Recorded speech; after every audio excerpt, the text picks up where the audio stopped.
여러분 안녕하셨습니까? 추위가 너무 빨리 와서 좀 추운 날씨가 계속되고 있는데 이번 겨울에도 따뜻하고 또 성령 충만한 겨울이 되시기를 바랍니다.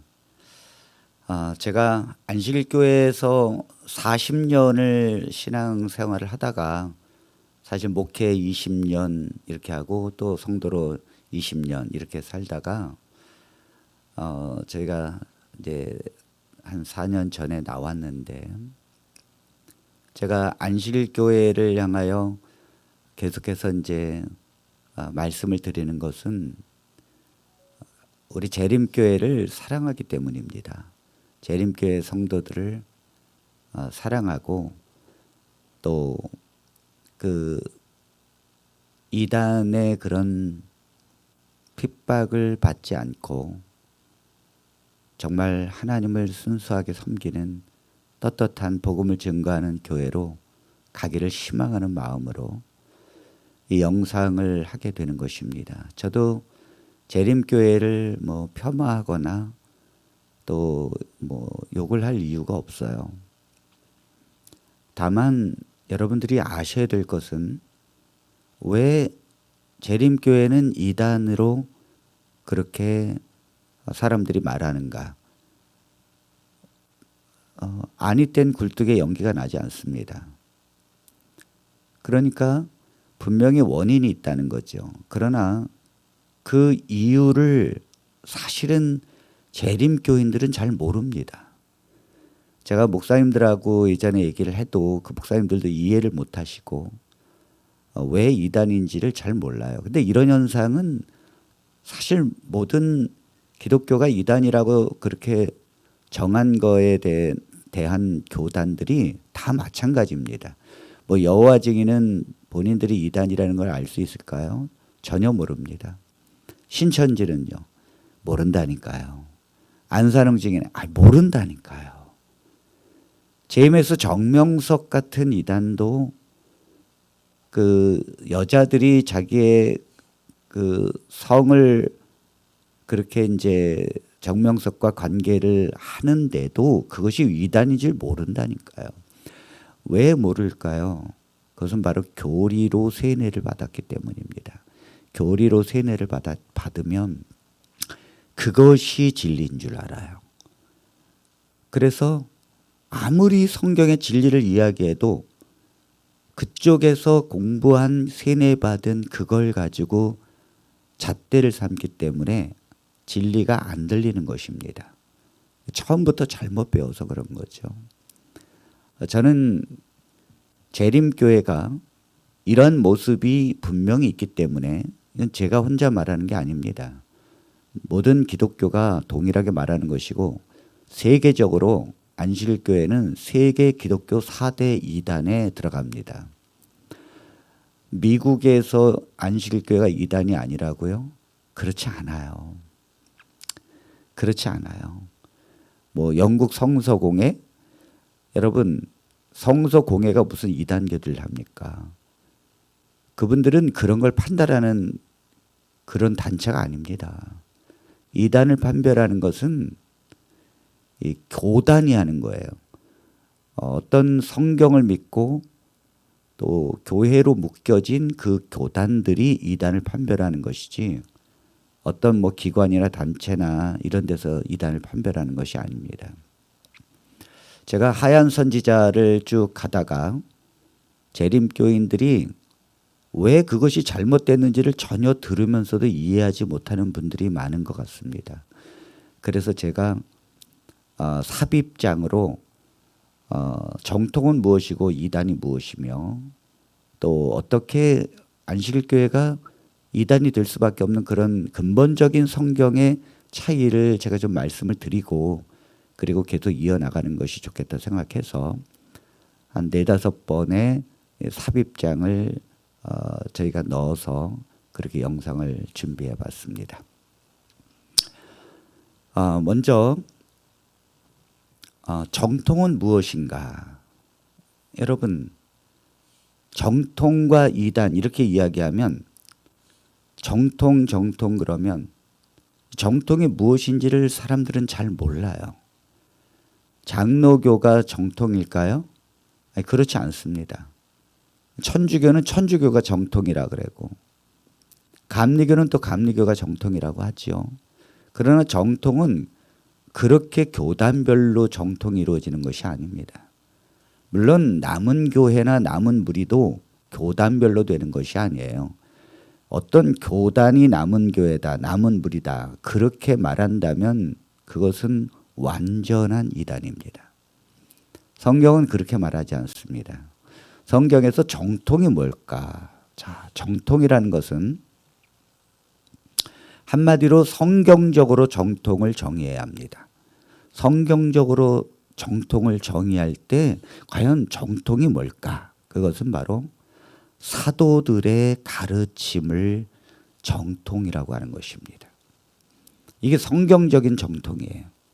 그 사도들의 가르침이죠. 이 사도들의 가르침을 그대로 정확히 따르는 그런 사람들이 정통입니다. 오늘날 만일 기독교랄지라도 이 사도들의 가르침을 따르지 아니하고 다른 것을 추가해서 가르치거나 뺀다. 그러면 그건 정통이 아니에요. 정통은 성경적으로 볼 때에 사도들의 가르침을 정통이라고 성경은 설명합니다. 자, 예수님이 12사도를 택하여 사도로 부르셨습니다. 우리 성경 누가복음 6장 12절로 13절에 있는 말씀을 우리 한번 보겠습니다.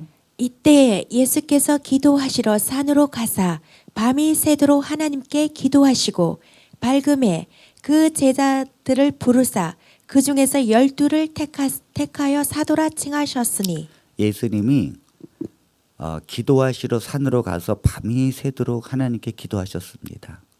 무엇 때문에 기도하셨을까요?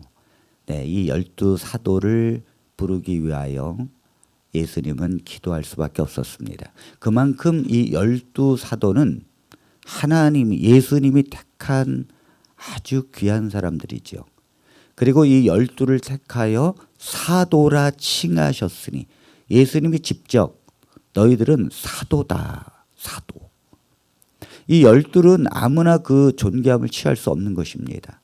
예수님이 택한 12는 매우 깊은 것입니다. 이스라엘 백성들이 12지파를 형성하듯이 신약에는 12사도를 형성하는 것은 어떤 하나님의 분명한 어떤 뜻이 있습니다.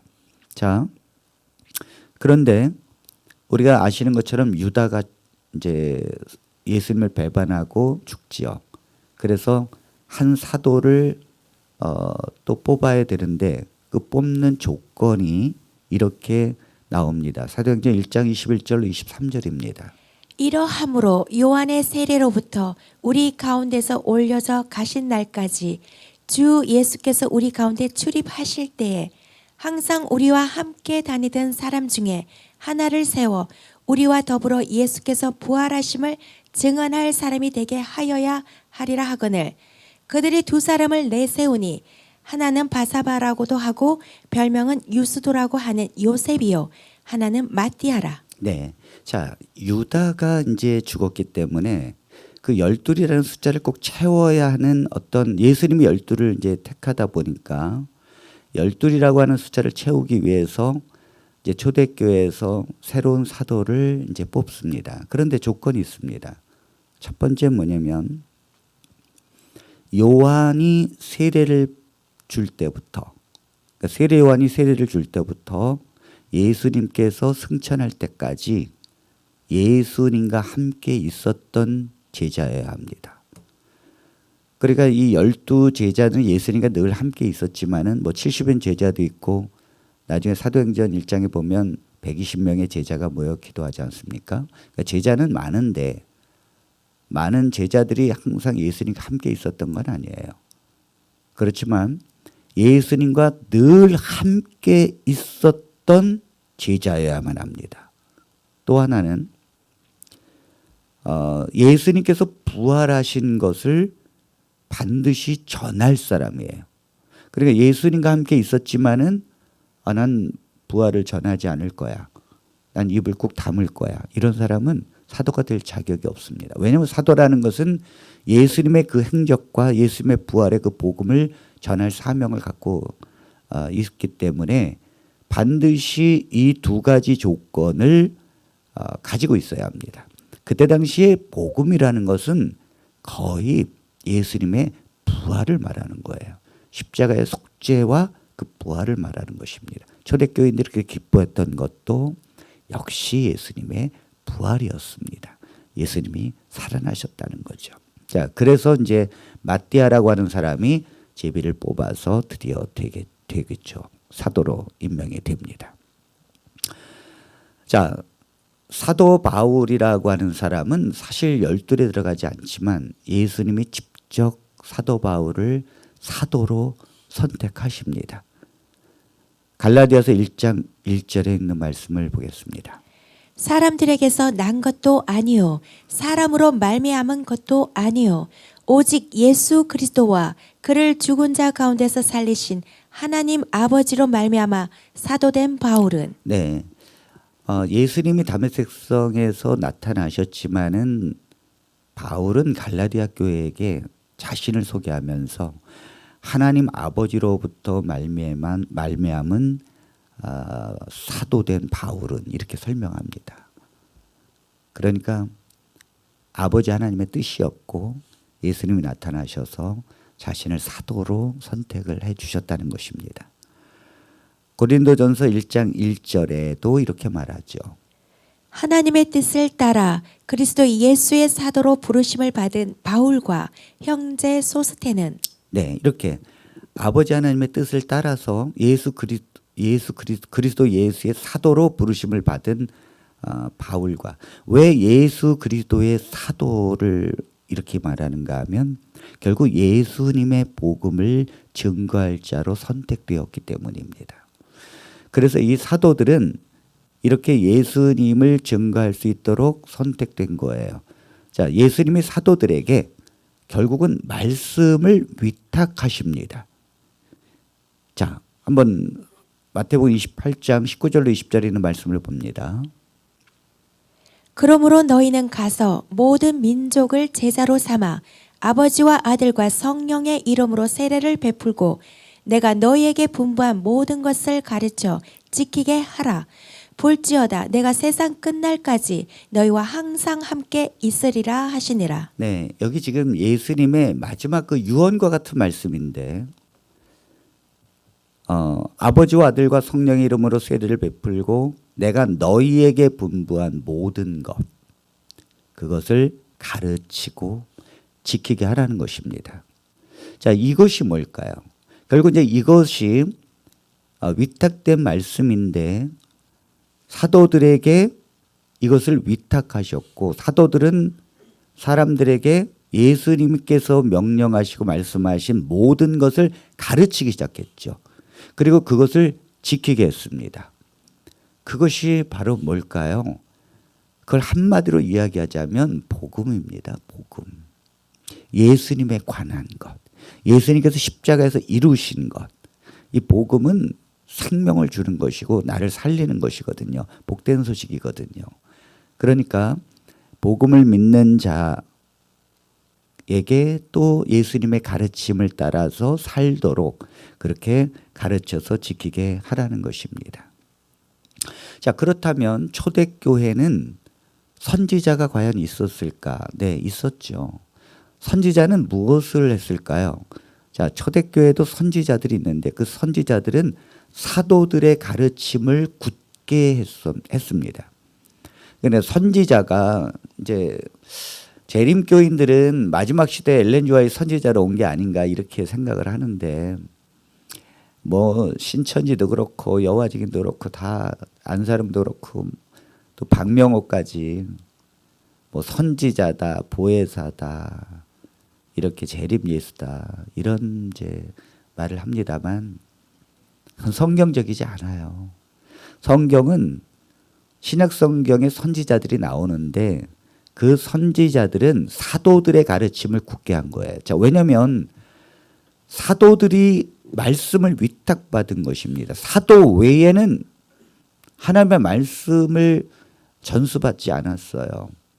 그런데 이 사도들이 당시에 말씀을 전하는 것에 대한 지지, 또 그것을 굳게 하는데 사실 이 선지자들이 있었습니다. 자, 성경에 보면 에베소서 2장 20절에 이렇게 말씀하십니다. 너희는 사도들과 선지자들의 터 위에 세우심을 입은 자라. 그리스도 예수께서 친히 모퉁이 돌이 되셨느니라. 네, 사도들과 선지자들의 터 위에, 이건 그들의 가르침 위에 섰다는 거죠. 교회라는 것은. 그러나 여러분, 이 선지자들은 성경을 쓰지 않았어요. 오직 성경을 쓴 건 사도들입니다. 왜냐하면 선지자들은 그 사도들의 가르침에 더하거나 빼지 못해요. 절대 불가능합니다. 이것이 성경이에요.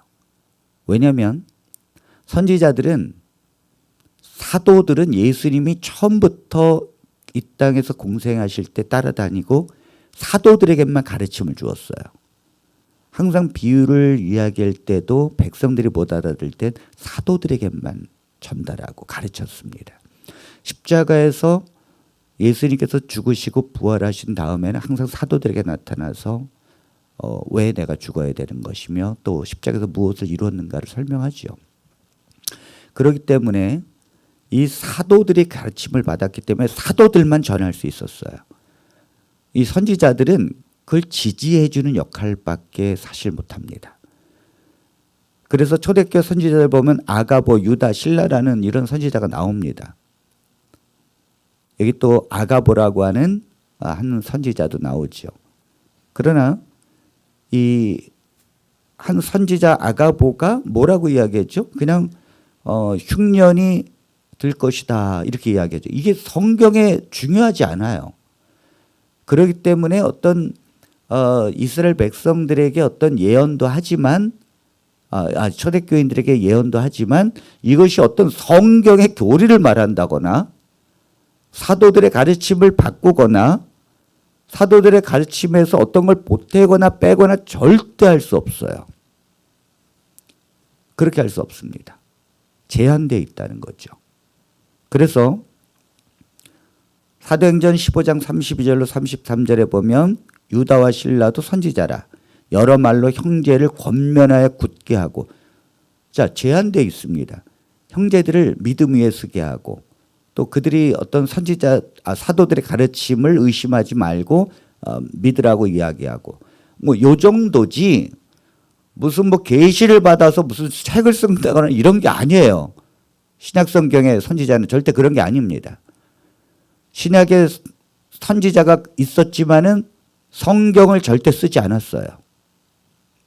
사도들만 썼어요. 사도들만. 이걸 알아야 합니다. 사도들이 중요한 거예요. 그래서 고린도전서 12장 28절에도 은사를 이야기하고 교회 지도자를 이야기할 때 첫째가 사도요, 둘째가 선지자요, 셋째는 교사요. 이 순서가 있어요. 첫 번째 사도들이 말할 수 있고 선지자는 그걸 지지해 주는, 또 때로는 예언을 해주는. 그러나 절대 사도보다 앞서지 못합니다. 이 사도들이 중요한 것입니다.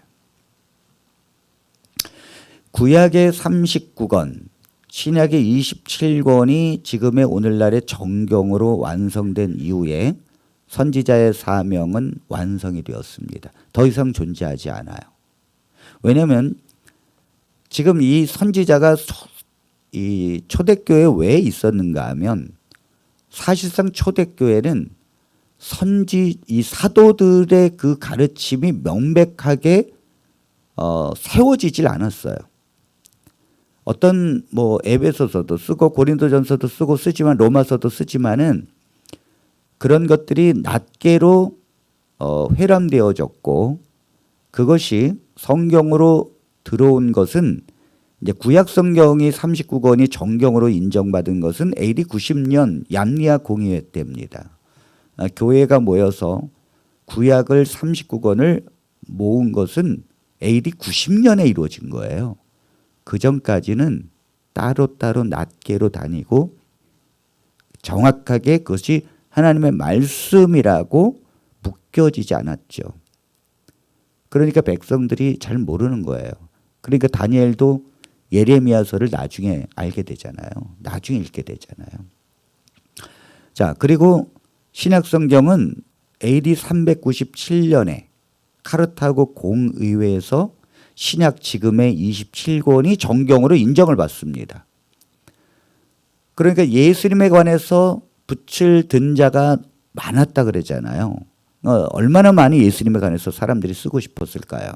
그렇지만 정말 영감성도 있고 역사성도 있어서 하나님의 성령의 감동하심을 받아 썼다고 인정되는 것만 정경, 성경으로 들어올 수 있었는데 그것은 굉장한 어떤 조건과 또 연구 끝에 결국은 신약성경이 AD 90년 정도에 다 쓰여졌지만 그것이 인정받기까지는 300년 뒤에라는 거죠. AD 397년 카르타고 공의회에서 인정을 받고 지금의 27권이 신약이 완성된 것입니다. 그러니까 그 300년 동안 여러 책들이 존재하는데 이 선지자들이 사도들을 지지하고 그 사도들의 가르침을 세워줬기 때문에 사실은 그 사도들의 가르침이 정경으로 들어오는 아주 여러 가지 좋은 역할을 했겠죠. 그런데 다 사실 가장 중요한 게 뭡니까? 중요한 건 성경이에요.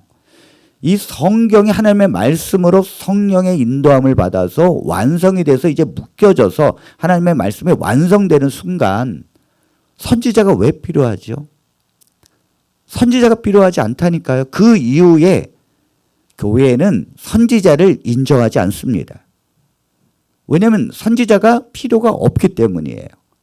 이 말씀이 완성되고 그 말씀이 이제부터는 교회를 지지하는 이제 터가 되는 것이고 사도들의 가르침으로 완성된 신약 성경의 토대 위에 교회가 가르침을 받기 때문에 말씀이 이끌어가는 거예요. 여기서 만일 선지자가 나타나서 다른 말하면 큰일 납니다. 선지자가 존재할 이유가 없어요. 말씀이 이끌어간다니까요. 요한일서에 보면 아무도 너희를 가르칠 필요가 없고 오직 성령이 너희를 가르치겠다. 이 말은 뭐예요? 이미 말씀이 토대 위에 되어 있기 때문에 그 말씀이 너희를 성령에 의해서 쓰여진 것이기 때문에 그것이 우리를 신이 가르친다는 거죠. 그러니까 우리가 말씀을 보고 성령은 그 말씀을 조명해 줘서 바로 성경을 이해할 수 있게 그렇게 교회가 시작이 된 것입니다. 교회는 AD 397년에 카르타고 종교회에서 27권의 신약성경이 완성된 이후로 선지자 인정하지 않습니다. 절대 불가능합니다. 어디 성경의 마지막 때 선지자가 온다 그랬어요. 그런 게 어디 있습니까? 없습니다. 오히려 거짓 선지자를 조심하라고 하는 경계는 수도 없이 있습니다. 그러니까 성경이 완성이 됐는데도 내가 선지자다 하면서 성경의 방향을 튼다니까요. 오늘날 이단은 다 그런 모습을 갖고 있는 거예요. 재림교회가 엘렌 지 화이트를 선지자로 믿는 것은 마지막 시대에 보냈다고 생각하는 거예요. 이게 왜 성경에서 잘못됐는지 모른다니까요. 성경이 완성된 이후로 선지자가 존재하지 않아요. 어떤 환상을 보고 꿈을 꾸고 할 수는 있습니다. 그러나 그것이 성경의 말씀을 바꿀 정도로 그렇게 하지 않습니다. 그렇게 된다면 수많은 선지자가 존재하겠죠. 그 각자 다르게 말하면 도대체 무엇을 따릅니까? 다 성경을 조명한다면서 다르게 말하는데 그렇지 않아요. 성경이 완성되도록 말씀만 따라야 합니다. 그것이 정통입니다. 자, 교회란 무엇인가 하면 교회라는 것은 사도들이 전한 복음을 듣고 부르심을 받은 자들이 교회, 성도가 교회예요. 그러니까 교회는 건물이 아니죠. 에클레시아라고 하는 헬라어의 교회는 사도들이 전한 복음을 듣고 부르심을 받고 그걸 믿고 모인 사람들, 세상에서부터 불러냄을 받은 자들이 교회입니다. 그러니까 사도들의 가르침이에요. 왜죠? 예수님이 사도들에게 위탁했다니까요. 그 복음을. 그 사도들이 가르치고 사도들이 말씀을 전한 거를 듣고 믿고 온 자들이 교회라고 하는 것입니다. 이 교회 개념을 이해해야 돼요. 자, 데살로니가후서 2장 13절로 14절에 있는 말씀을 봅니다. 주께서 사랑하시는 형제들아, 우리가 항상 너희에 관하여 마땅히 하나님께 감사할 것은 하나님이 처음부터 너희를 택하사 성령의 거룩하게 하심과 진리를 믿음으로 구원을 받게 하심이니, 이를 위하여 우리의 복음으로 너희를 부르사 우리 주 예수 그리스도의 영광을 얻게 하려 하심이니라. 네, 지금 이 데살로니가 후서에게 보내는 이 편지에서 데살로니가 교회들에 대해서 이제 우리가 항상 이런 말을 하잖아요. 이건 사도들을 얘기하는 것입니다. 사도 바울을 포함해서 사도 바울도 언제나 이 제자들, 사도들과 언제나 함께 교류하죠. 왜냐하면 자신의 가르침이 제자들과 다르면 안 되니까 사도는 언제나 함께 공유합니다. 그래서 항상 우리가라는 표현을 써요. 이건 사도의 개념을 얘기하는 거예요. 자, 우리가 항상 너희에 관하여 마땅히 하나님께 감사할 것은 하나님이 처음부터 너희를 택하사, 너희는 교회죠. 사람들. 성령의 거룩하게 하심과 진리를 믿음으로 구원을 받게 하심이니, 진리를 믿고 구원을 받게 하려 하심이라. 그래서 사도들은 진리를 전하는 거죠. 그 진리가 뭐죠? 무엇을 믿고 구원을 받는 거예요? 결국 복음을 믿고 구원을 받는 거잖아요. 진리는 그리스도고 그리스도께서 이루신 십자가에서 완성하신 그 복음. 나의 죄를 대신해서 예수님이 십자가에서 속죄를 완성하시고 그리고 그분이 부활하심으로 예수를 믿는 자는 새 생명 가운데 다시 하나님의 자녀로 태어났다고 하는 이 엄청난 사실이 복음이 그때 당시에 진리입니다. 자, 이를 위하여 우리의 복음으로, 그러니까 사도들이 전한 복음으로 너희를 부르사, 교회를 부르사 우리 주 예수 그리스도의 영광을 얻게 하려 하십니다. 그러니까 교회라는 게 뭐냐면 사도들이 전한 복음을 듣고 그걸 믿고 모인 사람들, 이것을 교회라는 거예요. 자, 무엇으로 불렀다고요? 하나님께서 복음으로 불렀다잖아요. 그러니까 복음을 듣고 온 거라니까요. 안식일 듣고 온 게 아니에요. 네, 유월절 듣고 온 게 아닙니다. 이들이 전한 복음은 오직 십자가의 은혜의 대속적 죽음과 부활이에요. 거의 부활의 문제였죠. 이것을 듣고 모인 것이 바로 교회라는 것입니다. 자, 사도들이 전한 복음을 듣고 그것을 행하는 자들이 교회입니다. 자, 빌립보서 4장 9절에 있는 말씀입니다. 너희는 내게 배우고 받고 듣고 본 바를 행하라. 그리하면 평강의 하나님이 너희와 함께 계시리라. 네, 바울이 이제 빌립보서를 쓰면서 너희는 내게 배우고, 그러니까 왜 사도 바울이 당당하게 말할 수 있죠? 자기는 사도라는 거예요. 예수님 말씀을 직접 받은 사도. 그러니까 사도들이 가르친 걸 배우고 받고, 받았다는 건 뭐죠? 그것을 들었다는 거죠. 그리고 본 바를 행하라. 그러니까 복음이라는 것은 그냥 들으면 되는 건데 왜 행하라 그랬는가? 사실 예수님의 가르침이거든요. 예수님의 가르침과 함께 복음은 있는 거예요. 그러니까 복음을 받은 자들은 예수님의 가르침을 그대로 사실 따라야 합니다. 뭐 복음만 듣고 구원받는 그런 개념은 아니죠. 예수님께서 가르치신 계명, 그게 뭐죠? 사랑의 계명이잖아요. 그 사랑의 계명을 하나님의 자녀된, 복음을 듣고 자녀된 자들은 지켜야 되고 그걸 따라가야 되고 예수님께서 가르쳐 주신 말씀 지켜야 되고. 그래서 교회란 무엇인가? 사도들이 전한 그 복음을 듣고 예수님의 가르침을 행하는 자들이 교회입니다. 자, 고린도전서 15장 1절입니다. 형제들아, 내가 너희에게 전한 복음을 너희에게 알게 하노니 이는 너희가 받은 것이요 또 그 가운데 선 것이라. 네, 자, 고린도 교회를 향해서 또 뭐라 그러죠? 형제들아. 항상 형제들아 그러면 믿음의 형제를 이야기하는 것입니다. 교회 형제들. 내가 너희에게 전한 복음을 너희에게 알게 하노니 이는 너희가 받은 것이요 또 그 가운데 선 것이라. 자, 교회가 뭐죠?